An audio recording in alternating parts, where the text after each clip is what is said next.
ओम विष्णु ओम विष्णु ओम विष्णु। नमन प्रणाम बंधुओं। आज अपन श्री गुरु जम्बेश्वर भगवान की अमृतवाणी के 21वें शब्द का भावार्थ करने जा रहे हैं। ध्यान पूर्वक सुनिए। श्री गुरु जम्बेश्वर भगवान के पास समरातल पर एक चारण जाति की स्त्री चारणी आई। अपने गले का बावला गुरुदेव के चरणों में चढ़ाया और बोली, मुझे ऊंट दिलाओ महाराज। तब श्री गुरु जम्बेश्वर भगवान ने वह बावला लिया नहीं और बोले कि ये चारणी मेरे ये काम की वस्तु नहीं है, इसको कौन पहनेगा? न तो मेरे बेटे हैं और न ही मेरे बहुए हैं। तब चारणी ने कहा कि महाराज आप मुझे एक ऊंट दिला दीजिए, जिस पर सवार होकर मैं आपका नाम यश का प्रचार करूंगी, खूब ढोल बाजा बजाऊंगी, साथ में आपके नाम का गान भी करूंगी। आप मेरे को ऊंट दोगे तो आपको बड़प्पन मिलेगा, नहीं तो आपके यश का विस्तार नहीं हो सकेगा। श्री जम्बदेव जी ने कहा कि तू मेरे नाम का यश कहाँ तक प्रकट करेगी? चारणी ने कहा कि हे देव, मैं 8 राजाओं के महल में आती जाती हूँ, वहां पर ही आपके यश को गा सकूंगी, इससे ज्यादा तो मेरा अधिकार नहीं है। तब श्री गुरु जम्बेश्वर भगवान ने उसको उत्तर रूप में ये शब्द स्वर्ण कराया। ओम जी के सार असारों पार अपारों थाग अथागों उमग्या समागों ते सरवर कित नीरों बाजा लो वल बाजा लो बाजा दोय गहीरों एकण बाजे नीर बरसे दूजे मही बिरोल तखीरों जी के सार असारों पार अपारों थाग अथागों उमग्या समागों गैर गंभीरों गगन पयाले बाजत नादू माणक पायो फेर लोकायो नाही लखायो दुनिया राती बाद विवादों बाद विवादे दाणू खीणा जूपों पे खीणा भंवरी भंवरा भावे जानम जान पीराणी जोले कारी प जमरा भेर बाजा तो एक जो जन्नो अथवा तो दोय जो जन्नो मेघ बाजा तो पंच जो जन्नो अथवा तो 10 जो जन्नो सोई उत्तम ले रे प्राणी जुगा जुगाणी सतकरी जानी गुरु का शब्द बोलो जो झीणी बाणी जी का दूरा हुते दूर सुनी जे सो शब्द गुणाकारों गुणासारों भले अपारों। इस प्रकार श्री गुरु जम्बेश्वर भगवान ने चारणी को यह शब्द सुनाया कि हे अज्ञानी जन संसार के गाजे बाजे, जो अज्ञानी जन संसार के गाजे बाजे कीर्ति नाम का कीर्तन करवाने को ही सार रूप समझते हैं, वह हमारे जैसे वितरागी पुरुषों के लिए सार वस्तु नहीं है। गुरु जम्बेश्वर भगवान जी कहते हैं, जो अज्ञानी जन इस संसार में गाजे बाजे कीर्ति नाम या का नाम कीर्तन करवाते हैं, वो इसका सार नहीं समझते हैं और न ही वो सार रूप है। वह हमारे जैसे वितरागी पुरुषों के लिए सार वस्तु तो कदापि नहीं है, तथा जो इन मान यश बड़ाई को ही मानव का अंतिम लक्ष्य समझते हैं, वह हमारे लिए पार नहीं है। संसार में थोड़े से मनुष्यों के सामने अपना यश बखान करके उनसे वाहवाही लूट लेना ही थाग समझते हैं, वह हमारे लिए थाग अंतिम लक्ष्य कदापि नहीं है। क्योंकि जिसके यहाँ उमंग आनंद की लहरों का समुद्र उमड़ रहा है, उन्हें इन छोटे छोटे तालाबों के गंदे जल से क्या प्रयोजन है? हमारे यहाँ तो आनंद है और ये सांसारिक लोगों के पास तो अत्यल्प कीर्ति रूपी छोटा सा तालाब है, जो कभी भी सूख सकता है, किंतु हमारा सनातन उमंग का आनंद सदा स्थिर रहने वाला है।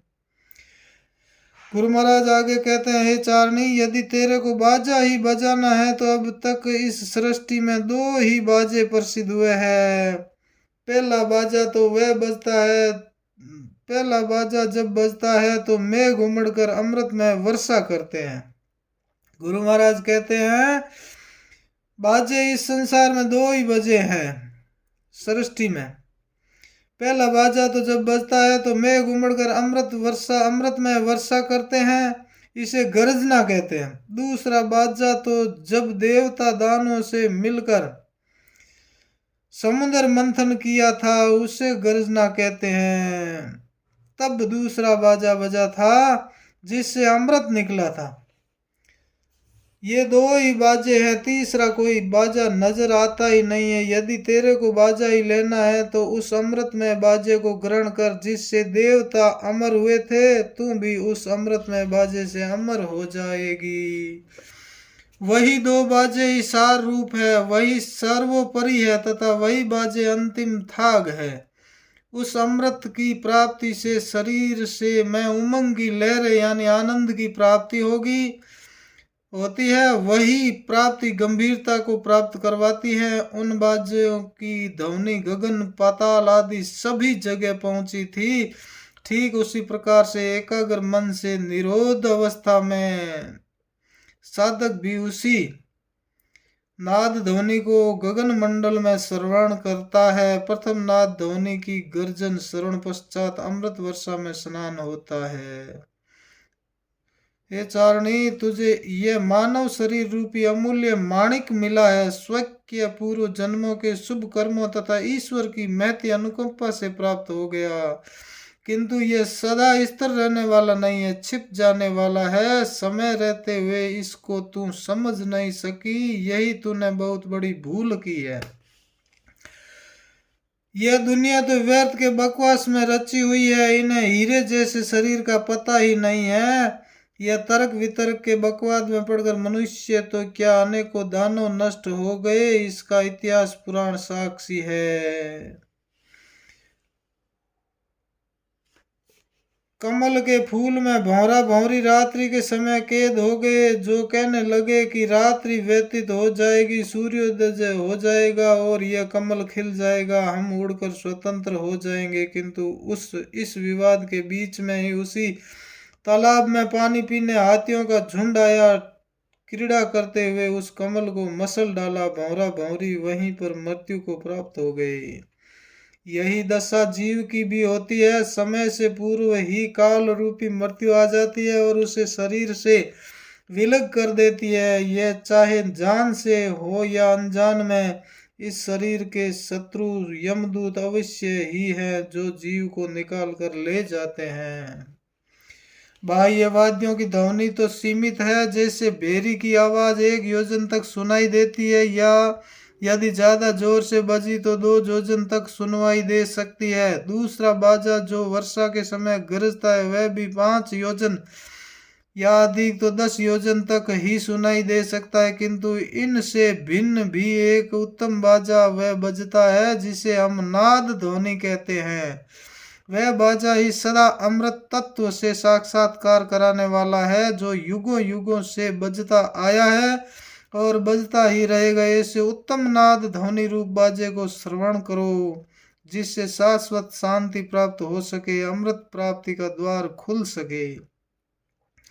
आगे भगवान कहते हैं, यदि आप नाद ध्वनि का श्रवण नहीं कर सकते तो ये आपके सामने उपस्थित गुरु है के शब्द इनको एक साथ मिलकर गंभीर मीठी लंबे स्वर से उच्चारण करो। मीठी वाणी में लंबे सुर से उच्चारण करो, जिससे उच्चारण कर्ता का अंतःकरण पवित्र होगा तथा जितना स्वर उच्च से उच्चारण होगा उतने ही दूर तक वातावरण को शुद्ध करेगा। श्रोतागण श्रवण करके अपने को धन्य समझेंगे। वही शब्द गुणाकारी है। शब्द बोलने का फल भी तभी प्राप्त होता है जिस फल का कोई अंत न पार ही नहीं है। उच्च स्वर से ध्वनि निर्मित होती है, वही ध्वनि फलदायक होती है। इसीलिए सभी को मिलकर एक स्वर में लंबी डाल से शब्द बोलना चाहिए। इस प्रकार गुरु महाराज ने चारणी की जिज्ञासा शांत की कि ये तू जो बाजा बजाती है ये मामूली बाजे हैं। गुरु महाराज ने कहा कि अनाहद नाद बजाइए, जिससे इस भवसागर से पार हो जाएंगे। बोलिए श्री गुरु जम्बेश्वर भगवान की जय। बंधुओं, मेरे इस YouTube चैनल को आप लाइक सब्सक्राइब और शेयर जरूर करें, आपकी मैत्री कृपा होगी। बोले श्री गुरु जम्बेश्वर भगवान की जय हो, जय हो, जय हो।